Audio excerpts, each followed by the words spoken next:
Hello, hello, and welcome. Welcome to the Secrets of the High Demand Coach. And I am here with like the high demand coach of high demand coaches, at least in my world. And that is Robert Mallon. And Robert's going to share his story with us here in just a minute. But for those of you who've been listening even to these first few episodes, you know, as I tell my story, there's this kind of pivotal moment where I go from the lone shark to finally realizing I don't have all this figured out to realizing, hey, this coaching thing is actually something that's probably really helpful. And what I don't usually get to do is say that the person who made that shift is my friend and dear friend, Robert Mallon, who's here with me on the show today. And so for those of you who are like, hey, where's this coach that he got? That this is the guy. Like, and if you want that transformation, this is the guy. He's going to be able to help you too. But with that, with my little bit of a story here, Robert, I'd just love to turn and open it up to you. And I actually know we've talked about this before, but it's been a while. I'm eager to hear how you got into coaching yourself because I know it wasn't always that way. So why don't you tell us a little bit about yourself, how you got into coaching, why it's so important to you? Got it. Absolutely. Long time ago. Okay. No, my name is Robert Mallon. So glad to be on here. Very quickly, I'm married, actually married twice. First wife passed away from cancer back in 2005. I got very lucky and found another absolutely beautiful lady that we're married to now. Between us, we have five children between the ages of 41 and 34 right now, and four grandchildren. But more importantly to this podcast, I own a company called Elite Coaching Solutions. And how did we get started? Back in October 2002, Scott, I was in the restaurant business and had been for years and years and years, and had restaurants like all over the Southeast. I didn't really know it at the time. I had no idea that there was even a thing called coaching. But I hired a coach. A friend of mine was actually using the guy, and I hired this guy. His name was Glenn. He did an awesome job.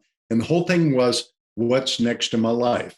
So I was traveling a lot. My sons now, all three of them are, 30s, 40s. And I needed to be home a little bit more. They were in their teenage years, and one was in his early 20s. And teenage boys, you need to be around a little bit more.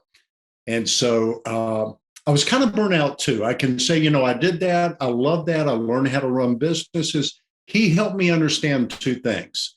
Number one, I love growing leaders. And I knew it intuitively, but nobody ever said that to me. And number two, I love growing businesses and putting systems in businesses. And I had done it for almost 30 years. Okay. So he said, because you love leaders so much and what you do, he said, you need to be a coach. And I said, I have no idea what the heck you're talking about. And over the course of about 6 months, he helped me. I left the company I was with. Scariest thing I ever did in my life, have a mortgage and kids, and, you got to have the money coming in, to no income coming in. And it took off. And it was just a perfect fit for me. And it will be 20 years this upcoming January that I started the business, and have never looked back. Absolutely love it. So that's how I actually started the business. Fantastic. I love it. Well, why don't you? And obviously, I've got a chance to be part of this. For those of you who don't know, Robert is my coach, and so I know about the work that we've done together. But I'd love for you to tell our audience here what's the important work that you do for your clients, and just tell us a little bit about what that looks like. Primarily, what I work with is like business owners or business like leaders within larger companies, but the owners, like smaller mid-sized type companies, whatever. You help me actually clarify this, so I'm going to actually say this. Most of the leaders that I work with, they want three things. They want to have a business that's growing, obviously. They don't want to be going down. They want things to be growing up. They want to feel like they're living their full or up to their full potential. And the vast majority do not. When they come in, they know that there's something out there that they don't know yet. And maybe most importantly, they want to have the time freedom to do the things that they love to do. Yeah. with the people that they love most, but many of them are working way, way, way too many hours. And so I've got a system, I call it literally a framework that helps them understand where they are at certain areas of their life and then get super specific in 90-day growth cycles of exactly where they need to go and what they need to accomplish. Something I'll say too, Scott, and I think you know this, most people, as a coach, most people want to go from here to here. And that's not, unless you're like a rapper and you get like discovered and you blow up, and the world, well, I'm not a rapper and you're not a rapper and the person listening to this is not. So for most people, they want to get here. Okay. What I'm going to suggest is if every 90 days you figure out exactly what you want and it's there. Okay. And then you get super specific and you go after that, just like you and I set goals together. And then next 90 days, you do this. And next 90 days, you do this. Okay. Within a year, it's amazing what you can do with your professional life, but in other areas of your life too. So and so that's kind of what I do, very 35,000 footish, but also enjoy helping them become much better leaders. And that's a big deal that I just love is teaching leadership and looking specifically at where they need help so that they can move on. I love that. You made this point, and I just want to dig into it a little bit, but you said one of the big things your clients are going after is they want to feel like they're living up to their potential, right? They're doing the max of what they can. But then you just kind of slipped in there, but that most don't. Why do you think that is? I think they're too blinded by the proximity of the business. And I think that they don't have a specific plan for backing up. I mean, quite frankly, let's be true. I see myself the way that I see myself, but then other people can see me a little bit different. Okay. I think that if there's a zone of genius thing that I have, I can literally get all of the stuff out of the way and see simplicity in what they need to do and what they need to go after. But they're so involved in the business or their career or whatever that they can't see what's going on. They just can't see it. And it's not a fault or anything like that. It's just human nature. Actually, I need coaches for myself, like I need people to speak into my life and to mentor me and to help me figure out what's the next direction. And you've done that for me some. Yeah. And it's not unlike, trying to analyze your baseball swing while a 90-mile-an-hour fastball is coming straight at you. It's just when you're there in it, it's not even a shortcoming. It's just there's so much of an intense focus that needs to be placed on what are we doing now? What are we doing next? Putting out this fire, achieving this goal, overcoming this obstacle, whatever it may be. It's just fastball after fastball after fastball. And unless you've got someone standing there just off to the side, whose sole goal is to look and say, here's how you're moving, here's what you could do. And like, just by virtue of, position, right? Just the angle that you're looking at, there's so much more information that can come, so much more growth that can come. And I know, especially in my life, you've done an enormous amount of that for me. Just to say, hey, have you, what about? Let me give you an analogy. Let's stay on that baseball thing for a while. One of the question that you asked was, why can't people do that on their own? Okay. We can't see from outside what's going on. When I was in the seventh grade, I grew up in Charlotte, North Carolina. I was a pretty good baseball player, played Little League and all that. Seventh grade, I made the varsity junior high team, which was seventh, eighth, and ninth grade. There were two seventh graders. I was one of them. And I was absolutely the smallest guy on the team. Okay. Because I hadn't had my growth spurt, I was like 105 pounds and a lot of them were like 180, 190, ninth graders. And so one day the pitching coach was, pitching to me right at the beginning of the season. And my stance was like this, and I was swinging like this. Okay. And he said, Robert, we've got to change your swing. And I went, no. And he said, well, okay, hold on. And he says, what we need to do, you're trying to pop it out. This field is bigger than what you're used to. The ball's not going to go out and you're going to pop out every single time. If you do that, if you don't change, you will never play this year. He said, here's what I want you to do. He said, I want you to take that left arm and I want you to put it up here level and I want you to swing level. and I want you to try to hit the ball between third and shortstop or just right over their head, but I want you to get base hits. And if you will do that, I'll play you. All right. So he starts pitching. I'm like this, and my arms start going down after several pitches, right? Then he says, put that left arm back up, right? And it kept on going back down. Over the course of about 2 or 3 weeks, this became very normal. Okay. Then he said, hey, Robert, stop. Go back to your old way of batting. And I'll never forget this. I was like, and I couldn't remember the old way that I had done for like 5 or 6 years. Okay. That's what a coach does. They help you just change a little bit the way that you're batting in business. Maybe that's a good way of saying it. And then they hold you accountable long enough to where you can actually hold that new way of doing it and you get better results. Yeah, I love that. And a big part of it that jumped out at me as you're saying is like, he just said the same thing again and again, right? Like, keep your arm up, keep your arm up, keep your arm up, right? And on both sides of that, as a coach, you can feel like I'm just telling these people the same thing every time. And then on the players, it's all you do is keep saying the same thing every time. But the reality of it is, it reminded me of a quote from Samuel Johnson where he said, people need to be reminded more than they need to be instructed. And I think great coaches are perfectly comfortable in their own skin when all they're doing is reminding us. And again, that's one of the things that has always been remarkable is the consistency that you've brought to our relationship and engagement. And I've seen you do it again and again and again. It's really cool. So I've got another question for you. And again, I was one of these people, so I know my story. But what do folks tend to try before they come and work with you? They try doing things on their own,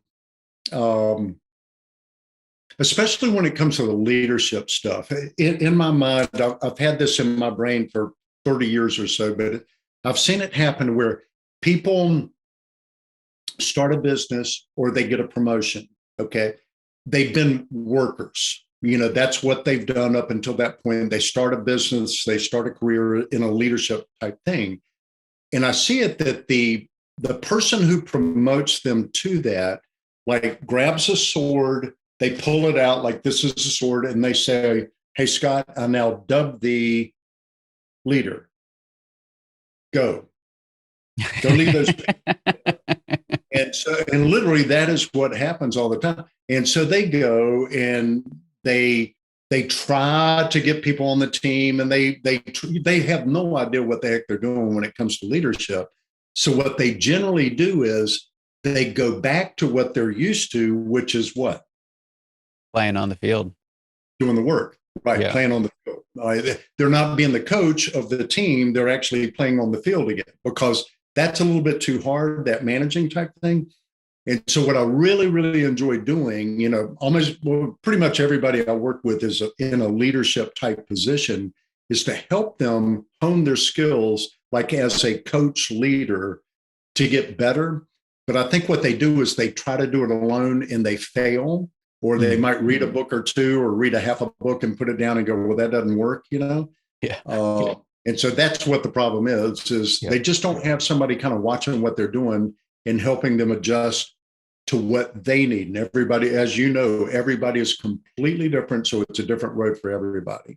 Yeah, so true. In your opinion, who needs a coach and why? Business coach in particular. Who needs a coach and why? I would say, quite frankly, anybody who's in business or anybody who is in leadership. I mean, and that coming from a coach, that sounds very self-serving, but I would say, how the heck are you going to figure it out? You look at any other aspect of life. You look at athletes, you look at NFL people, you look at, anything. They have people pouring into them.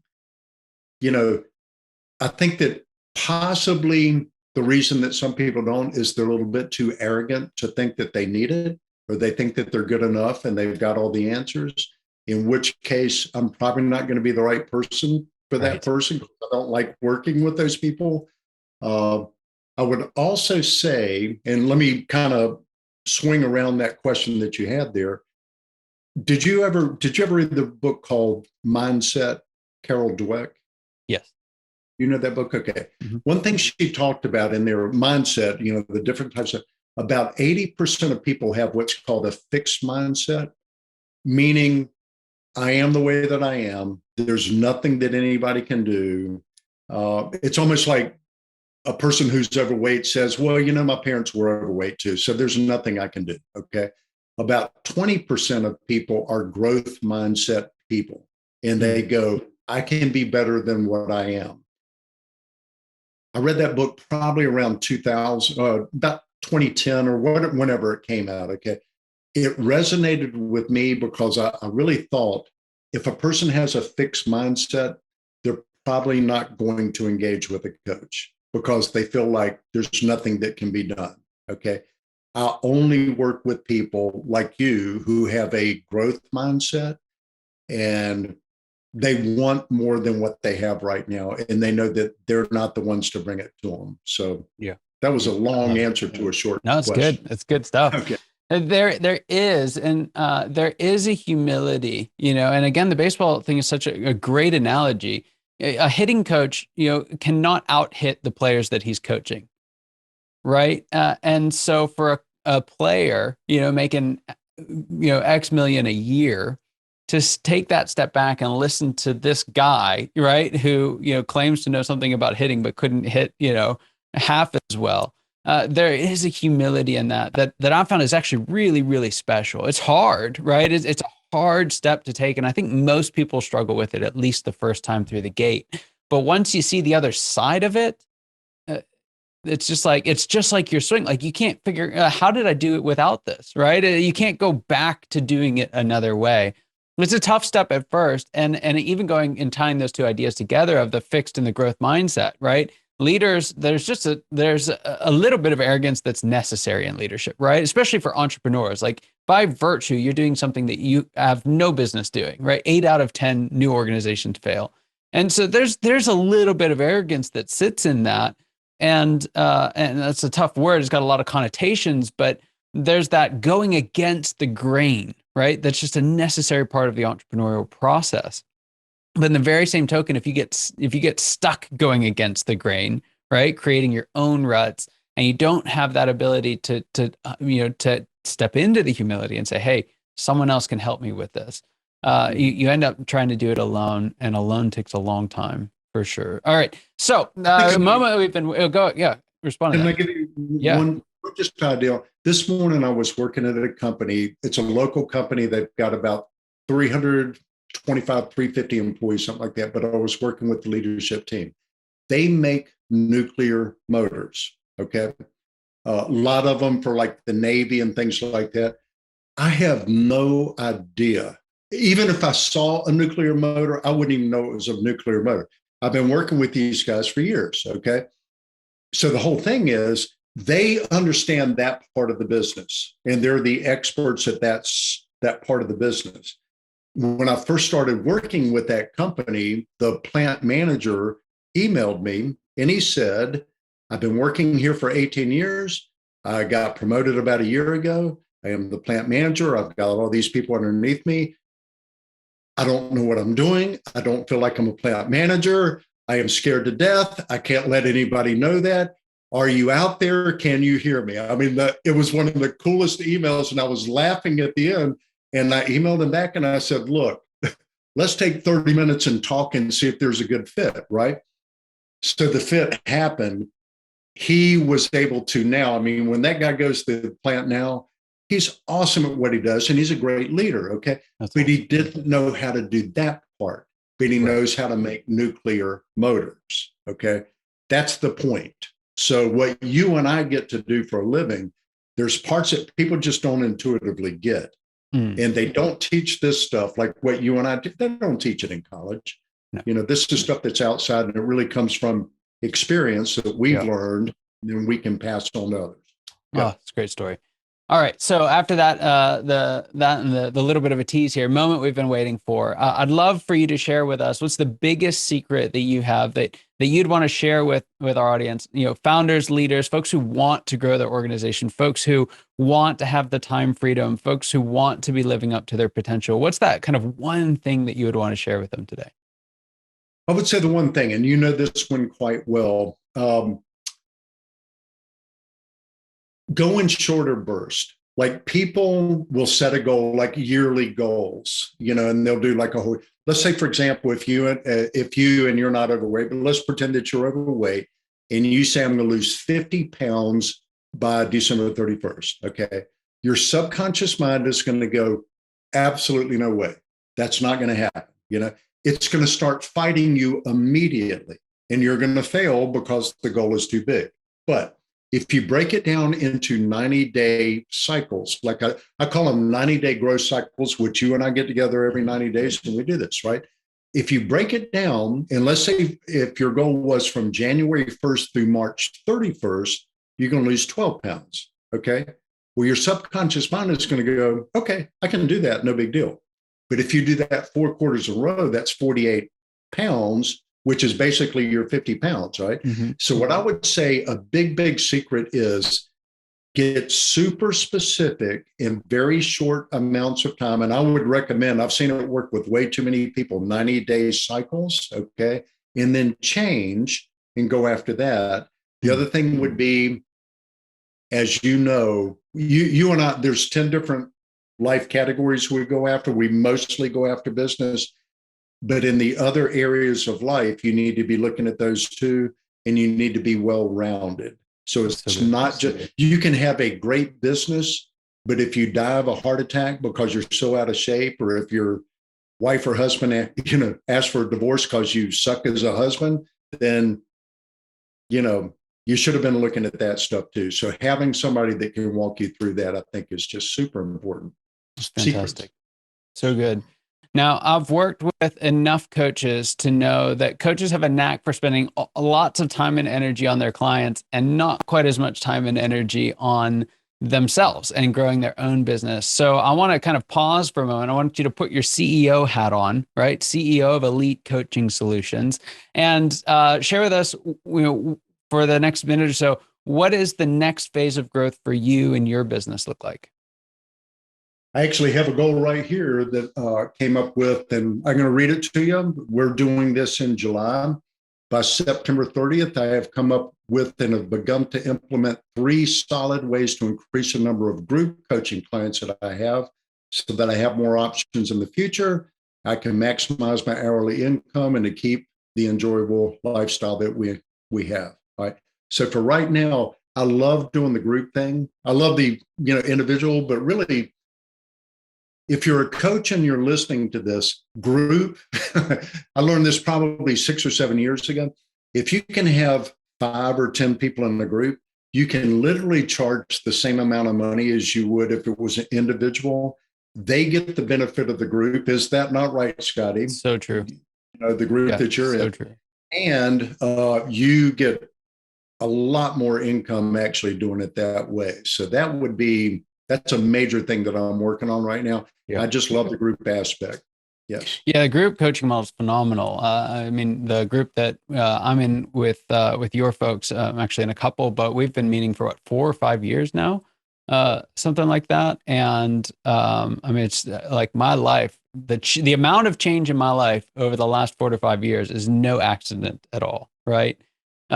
Family's growing, health is night and day what it was, started my own business, right? All of these different things. And I can draw every one of those back to one of the 90-day goals, probably more than one of the 90-day goals, but the 90-day goals that I set with you. And so, I mean, just to kind of pull all that together, it's just so true what you're talking about, the 90-day goals and the amount of transformation that can happen over that period of time is it's phenomenal. I think the neat part of that too, with goals, like you have 5 other guys in the group and we've all been together at the same time.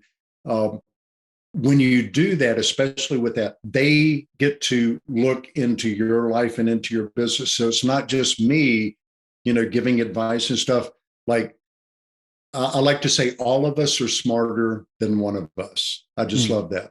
And so all of it together is just so much wisdom comes from having or being in a group like that. So good. I love it. All right. Last question for you here. I know some of our listeners are sitting there saying like, yes, like I want my business to be growing. Yes, I don't feel like I'm at my potential and want to. Yes, I want the time freedom. That's the whole reason I started this thing. And now I'm spending all my time on my business and nothing on my life. How do folks get in touch with you? Where's the best place they can find you?